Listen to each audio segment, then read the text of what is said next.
Welcome to this explainer. I want you to settle in because today, man, we are breaking down the absolute mechanics of resilience and transformation. We're pulling apart the anatomy of a comeback. We're going to look at what exactly happens when you hit rock bottom, and more importantly, the structured, psychological steps required to turn that total darkness into an unstoppable drive. Let's dive right in, because the source material we're analyzing today doesn't just offer empty platitudes. No, it provides a literal blueprint for survival. Right away, the source material introduces us to what it calls the hit. That moment when everything goes dark and your dreams fall apart right in front of your face. Look, we got to acknowledge this painful reality right out of the gate. This explainer isn't about pretending things are always sunshine and rainbows. There are moments when all hell breaks loose, right?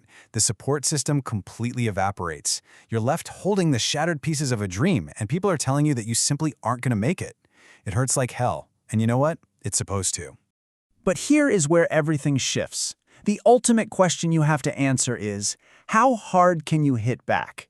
Just let that sink in for a second. It doesn't matter how cautious or careful you are, life is absolutely going to hit you in the face. But the intensity of your battles, that doesn't define you. The strength of your response does.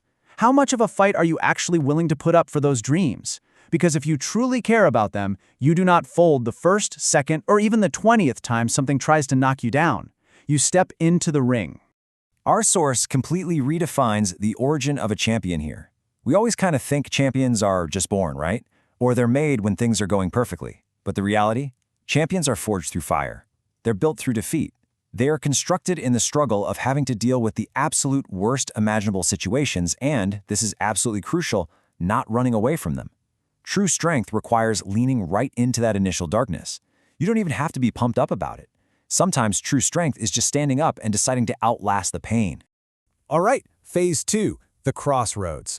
Let's see how this builds into actionable reality. You've taken the hit, you're standing in the fire, now what? The source presents this brilliant analogy. Life is a one-way street.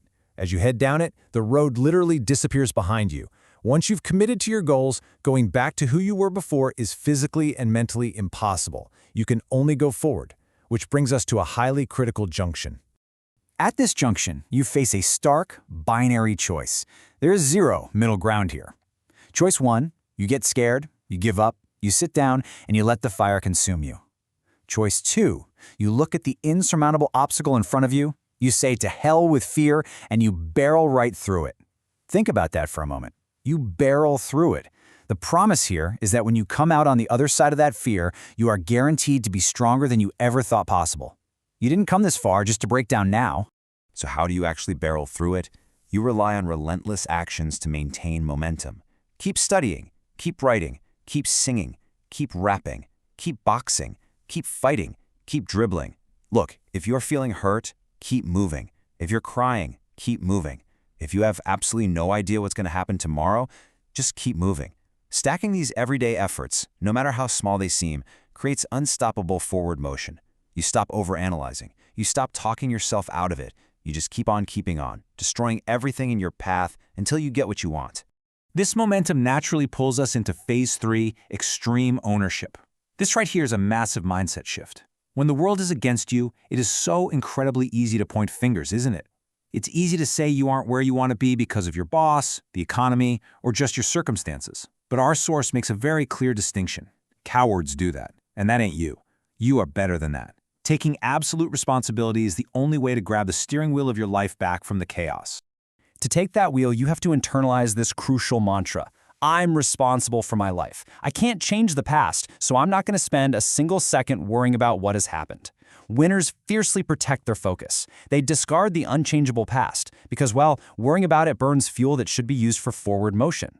Whenever life gets unbearably tough, repeat this to yourself. You need to become so incredibly busy working on your future that you literally do not have the time to look backwards. Let's visually unpack how that extreme ownership actually translates into everyday life. It turns into laser focus. Step 1, know exactly what you're doing on Monday. Step 2, execute your plan on Tuesday. Step 3, make progress on Wednesday. This is how you turn tragedy into triumph, not by dreaming, but by doing. Winners take their visions and turn them into highly specific, orderly daily action. They aren't paralyzed by doubt, they're propelled by drive. Winners execute, day by day.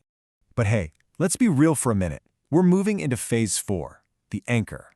Because eventually, no matter how bulletproof your plan is, you hit the hardest part of the journey. I wish I could tell you that if you just keep going, the weight is going to get lighter. I wish I could say it gets easier, but that's just not the truth. The truth is, there will come a day when your tank is completely empty, when sheer willpower just isn't enough to drag you out of bed to face the storm again. So, what do you do then? First, you have to fundamentally reframe your situation. Understand that failure is just another peg in the ladder for you to go higher. Some of you listening right now might be in a season of failure, seriously thinking about giving up.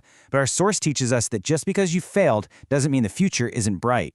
Every single success is stacked right on top of a failure. It is always too soon to quit. Failure isn't a permanent state, it's the necessary infrastructure, the very rungs of the ladder that you absolutely must climb to reach the top. And when the failure feels just too heavy, you need to find your anchor. You have to adopt the mindset that if I don't grind, they don't eat. You've got to find a why that is so much bigger than your own pain. Think about the people in your life that you're doing this for. A mother who is counting on you, a partner who is counting on you. When you have absolutely nothing left for yourself, if you can just think about them, you can go one more mile.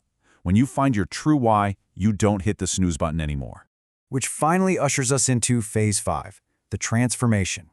If you take the hit, if you barrel through the fear, if you take extreme ownership, and if you anchor yourself to a powerful why, something incredible happens.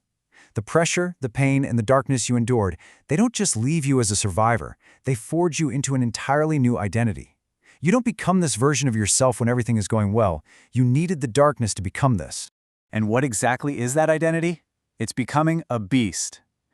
A beast is someone who goes through hell, loses everything, but is genuinely grateful for the opportunity to get everything back, and even more. Grateful. That's the real surprising element here, isn't it? To hit rock bottom, to have your legs knocked completely out from under you, and to feel gratitude simply because your legs still work well enough to stand back up. A beast isn't just strong. A beast is profoundly thankful for the opportunity to rebuild from scratch, because they finally know their own capacity. And this right here is the ultimate response to life hitting you in the face. When a beast hits rock bottom, they don't cry about the fall. They look at the darkness and they say, "Roger that. I'm going to harness this. It is only up from here." They actively weaponize the setback. They take all the negativity, all the doubt from other people, and they use it as raw fuel to come back even stronger. They recognize that trouble doesn't last always, and every storm that comes will eventually pass as long as they keep walking toward it. Which brings us to the end of our explainer today and leaves you with one final, unavoidable question. Failure gives you two choices. Are you going to stay down, or are you in the getting up business? The source material we've analyzed today leaves zero room for excuses. You have the blueprint now. You know that the darkness is just the forging fire of your comeback. So make up your mind right now that the only way you can lose is if you quit. I challenge you to figure it out, to get fired up, and to firmly establish yourself in the getting up business. Now go out and execute.